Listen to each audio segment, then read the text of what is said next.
Machinations of Françafrica, the new offensive against the alliance of Sahel states. At the start of 2025, while the populations of the AES, Alliance of Sahel States, aspire to peace, Machiavellian plans are being orchestrated from the banks of the Ébrié lagoon to destabilize their countries. Yapi has evidence that a new attempt to destabilize the AES countries is being prepared in Abidjan, under the orders of France. Indeed, prisoners accused of acts of terrorism and detained at the prison pole of Abidjan, PPA, were recently released and discreetly transferred to a training center. Yapi is following in their footsteps. Among these individuals, my informants identified Mr. Zungrana Brahima, a former Burkinabe army officer. In all, 41 jihadists regained freedom at the start of 2025, on orders from France, I remind you. If the AES countries interpreted the postponement of their withdrawal from ECOWAS as a sign of goodwill to maintain dialogue, the reality is quite different. I tell them, that federation, we are not going to let you do it. We are at 15, we are going to stay at 15. Come back. We will stay at 15. There is a problem of consultation and understanding.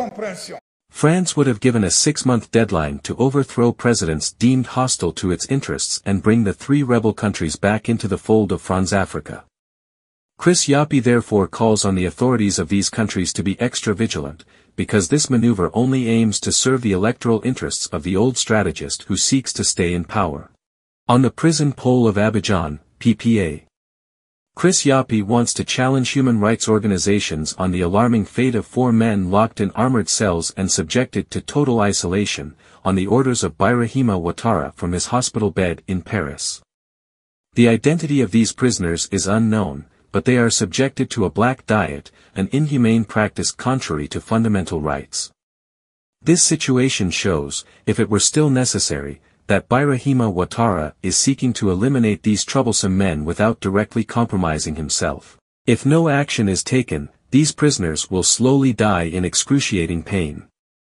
Yapi therefore calls for urgent intervention by human rights organizations to put an end to these barbaric practices.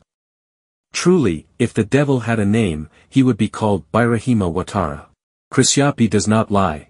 Find Yapi on his 2 YouTube channels, his Rumble channel, his TikTok, X, Instagram, VK and Threads accounts.